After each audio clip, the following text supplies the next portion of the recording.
Movie start होती है और हमें एक लड़की दिखाई जाती है जिसका नाम चार्लेट होता है और वो अपनी मदर की देखभाल करने के लिए आई थी क्योंकि बीमार होने की वजह से उसकी मदर की हालत काफी खराब थी। असल में चार्लेट एक म्यूजिक स्कूल में बहुत ही अच्छी और टैलेंटेड म्यूजिशियन थी और वो चेलो बजाने में काफी एक्सपर्ट थी, लेकिन अपनी मदर की बीमारी की वजह से उसे ना चाहते हुए भी वो म्यूजिक स्कूल छोड़ना पड़ता है। अब कुछ साल वो अपनी मदर का ख्याल रखने में, उनकी देखभाल करने में गुजारती है, लेकिन एक दिन बीमारी की वजह से उसकी मदर की हालत इतनी ज्यादा खराब हो जाती है कि उनकी डेथ हो जाती है। इसीलिए वो दोबारा से अपने मेंटोर और म्यूजिक स्कूल की मालिक जिसका नाम एंटोन होता है उससे कांटेक्ट करती है, जहां पर एंटोन अब शंघाई में नए टैलेंट की तलाश में ऑडिशन कर रहा होता है। इसीलिए वो चार्लेट को वहीं पर ही मिलने के लिए बुला लेता है ताकि नए टैलेंट को ढूंढने में चार्लेट उसकी हेल्प कर सके। अब कुछ टाइम के बाद चार्लेट उसे मिलने के लिए चली जाती है, जहाँ पर एंटोन उसे दोबारा मिलने पर बहुत खुश होता है। यहीं पर चार्लेट एक और लड़की से भी मिलती है जिसका नाम लिजी होता है, जो अब चार्लेट की जगह एंटोन की खास चेलिस्ट होती है, क्योंकि इससे पहले एंटोन की खास चेलिस्ट चार्लेट हुआ करती थी। अब ये लड़की लिजी उस ऑडिशन की जज होती है। यहाँ दोनों एक दूसरे से मिलकर काफी खुश होती हैं और एक दूसरे के काम की काफी तारीफें करती हैं और बहुत थोड़े ही टाइम में वो काफी फ्रैंक हो जाती हैं। ऐसा लग रहा था कि जैसे वो सालों से एक दूसरे को जानती हों। ऑडिशन के बाद लिजी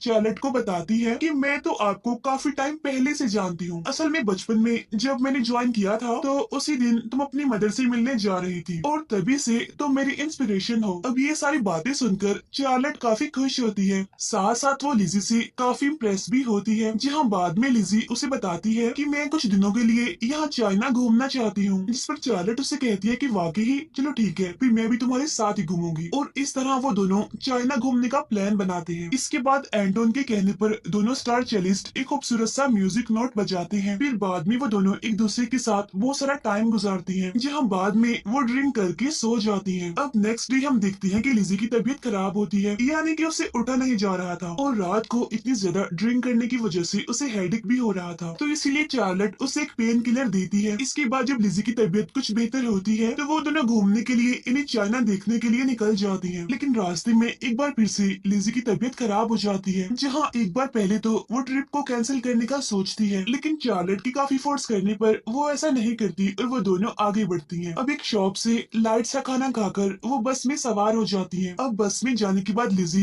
2-3 पेन किलर्स और खा लेती है क्योंकि उसकी तबीयत जरा भी ठीक नहीं हो रही थी और रास्ते में उसकी तबीयत और ज्यादा खराब हो जाती है। उसे काफी अजीब सा फील हो रहा था, वो खुद पर कंट्रोल नहीं कर पाती, इसीलिए वो बस में ही वॉमिट कर देती है, जहाँ पर बस का ड्राइवर उसकी इस हालत से काफी परेशान हो जाता है क्योंकि एक तो लिजी की वजह से उसे देर हो रही थी और दूसरा उसे अपनी बस को साफ भी करना पड़ रहा था। अब कुछ रिलैक्स होने के बाद वो दोबारा फिर से बस में सवार हो जाती है, जहाँ उनका सफर एक बार फिर से शुरू हो जाता है। अब थोड़ा आगे बढ़ने पर लिजी की तबीयत और ज्यादा खराब हो जाती है और ना चाहते हुए भी वो फिर से बस में वॉमिट कर देती है और जब वो ध्यान से देखती है तो उसे पता चलता है कि उसके मुंह से तो कीड़े निकले हैं। अब इतना वियर्ड सीन देखकर वो काफी डर जाती है, काफी घबरा जाती है कि आखिर उसके साथ ऐसा क्यों हो रहा है। और अब यहाँ तक बस का ड्राइवर उनसे काफी तंग आ चुका था, इसीलिए वो बस का ड्राइवर उन दोनों को धक्के देकर अपनी बस से उतार देता है, लेकिन ये जगह काफी सुनसान, काफी वीरान होती है क्योंकि ये जंगल था। अब नीचे उतरने के बाद उसे और ज्यादा वॉमिट्स होने लगती है, जहाँ एक बार फिर से उसकी वॉमिट में बहुत सारे कीड़े निकलते हैं। अब यहाँ तक लिजी बहुत ज्यादा डर जाती है। इसके बाद वो देखती है कि उसकी बाजू पर भी अजीब तरह के कीड़े रेंग रहे हैं। अब यहाँ पर तो वो बहुत ज्यादा घबरा जाती है और अपनी बाजू पर से उन कीड़ों को हटाने लगती है नेल्स मारकर, लेकिन तभी चार्लेट उसे एक चॉपर देते हुए उसे कहती है ये लो चॉपर, और तुम जानती हो ना कि तुम्हें क्या करना है। अब लिजी बगैर सोचे समझे वो चॉपर लेती है और कीड़ों से छुटकारा पाने के लिए उसी से ही अपना हाथ काट लेती है। इसके फौरन बाद हमें एक फ्लैशबैक दिखाया जाता है, जिससे हमें पता चलता है कि ये सारा ड्रामा चार्लेट ने जानबूझकर किया है और लिजी को वो पेन किलर देने की बजाय हेलोसिनेशन की मेडिसिन दे रही थी, और यही मेडिसिन वो अपनी मदर को भी दिया करती थी, जिसकी वजह से लिजी को वो सारे कीड़े दिखाई दे रहे थे, लेकिन असल में रियलिटी में ऐसा कुछ भी नहीं था और उसकी बातों में आकर लिजी को अपना हाथ गंवाना पड़ा। अब यहाँ पर सवाल ये उठता है कि आखिर चार्लेट ने ऐसा क्यों किया। इस सवाल का जवाब हमें आगे पता चलेगा। इसके बाद हमें 3 हफ्तों बाद का टाइम दिखाया जाता है, जहाँ पर लिजी एंटोन से मिलने के लिए म्यूजिक स्कूल आती है और उससे मिलकर वो उसे सब कुछ बताती है जो उसके साथ हुआ, और साथ साथ वो इसका इल्जाम चार्लेट पर लगाती है कि किस तरह चार्लेट ने मेरे साथ ये सब कुछ किया। ये कहते ही वो बहुत ज्यादा रोने लगती है। अब यहाँ पर एंटोन को कुछ भी समझ नहीं आता कि आखिर भला चार्लेट ऐसा क्यों करेगी। अब क्योंकि हाथ के कटे होने की वजह से लिजी चैलो नहीं बजा सकती थी, तो इसीलिए अब वो एंटोन के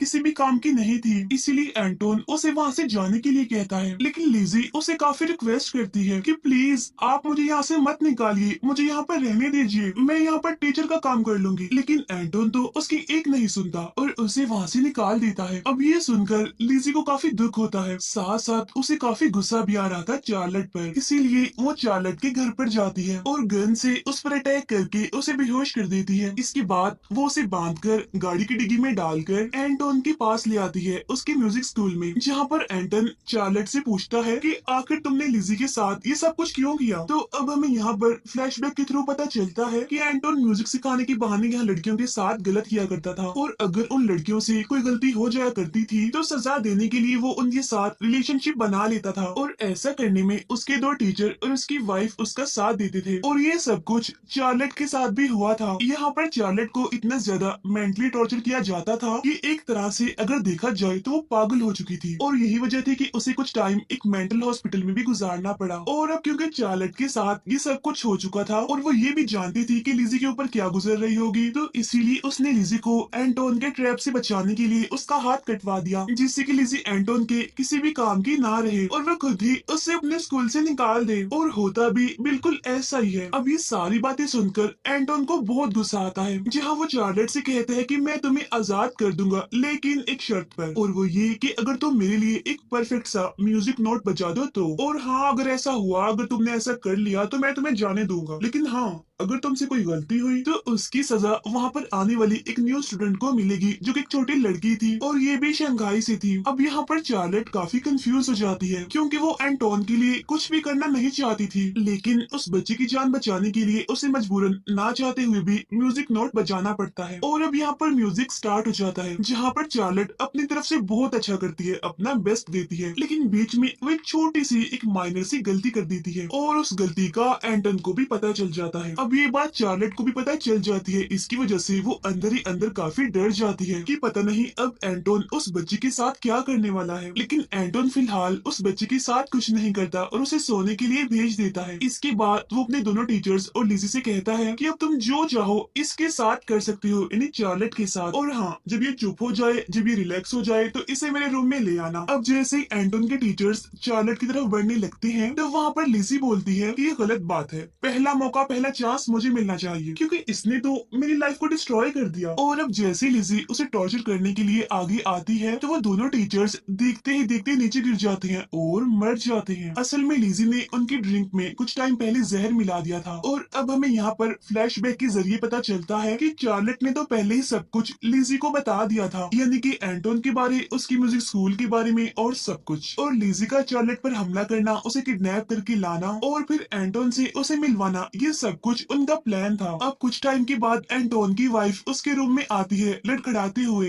लेकिन इससे पहले कि वो कुछ बोल पाती वो एकदम से नीचे गिर जाती है, क्योंकि उन दोनों ने पहले से ही एंटोन की वाइफ को नाइफ से मार दिया था। और अब देखते ही देखते एंटोन की वाइफ भी यहाँ पर मारी जाती है। अब इस सब की वजह से एंटोन को काफी गुस्सा आता है, लेकिन वो दोनों के हाथ में नाइफ देखकर काफी घबरा जाता है। अब यहाँ पर चार्लेट और लिजी एंटोन पर नाइफ से अटैक कर देती है, जिसमें लिजी तो काफी इंजर्ड हो जाती है और चार्लेट नीचे गिर जाती है और वो कुछ टाइम के लिए अपने सेंसेस खो देती है। और अब एंटोन उसे मारने के लिए आता है और इस दौरान चार्लेट खुद को बचाने के लिए अपना हाथ आगे कर देती है, जहाँ वो नाइफ उसकी बाजू में घुस जाता है और वो काफी इंजर्ड हो जाती है। लेकिन लिजी किसी तरह खुद पर कंट्रोल करती है और वो दोबारा से एंटोन से फाइट करती है, जहाँ वो एंटोन पर काफी बुरी तरह से अटैक करके उसे नीचे गिरा देती है। इसके बाद हम देखते हैं कि चार्लेट और लिजी एंटोन के लिए एक कॉन्सर्ट रखती है, जहाँ पर उनकी ऑडियंस में सिर्फ एक ही पर्सन होता है और वो होता है एंटोन, जिसकी दोनों बाजू और दोनों टांगे अब कट चुकी थी। साथ साथ उसकी आंखों को और उसके मुंह को सी दिया गया था, ताकि ना तो वो कुछ देख सके और ना ही बोल सके, बस उसके कान खुले हुए थे ताकि वो कानों के जरिए उन्हें सुन सके। अब ये सीन दिखने में बहुत क्रीपी है। अब यहाँ पर हम देखते हैं कि वो दोनों एक एक हाथ से एंटोन के लिए म्यूजिक नोट बजाती हैं, जो कि सबसे ज्यादा परफेक्ट होता है। अब यहाँ पर मैं आपको मूवी के कुछ इंपॉर्टेंट पॉइंट्स बता देती हूँ। अब मूवी में हमने देखा कि एंटोन लड़कियों के साथ गलत किया करता था, जहाँ पर उसके 2 टीचर और उसकी वाइफ उसका साथ दिया करती थी गलत काम में, ना कि अच्छे काम में। जहाँ पर एंटोन लड़कियों को म्यूजिक सिखाने के बहाने और उन्हें परफेक्ट बनाने के बहाने उनका गलत इस्तेमाल किया करता था, जहाँ पर चार्लेट और लिजी भी उसका शिकार हो चुकी थी। अब चार्लेट तो किसी तरह उसके ट्रैप से बच गई, लेकिन जब उसने लिजी को अपनी जगह देखा तो वो लिजी को एंटोन से बचाने का और एंटोन को सबक सिखाने का प्लान बनाती है, जिसमें वो दोनों कामयाब भी होती हैं। लेकिन इस सब में उन दोनों को अपना एक एक हाथ गंवाना पड़ता है। और इसी के साथ ही ये मूवी यहीं पर एंड हो जाती है। Thank you for watching.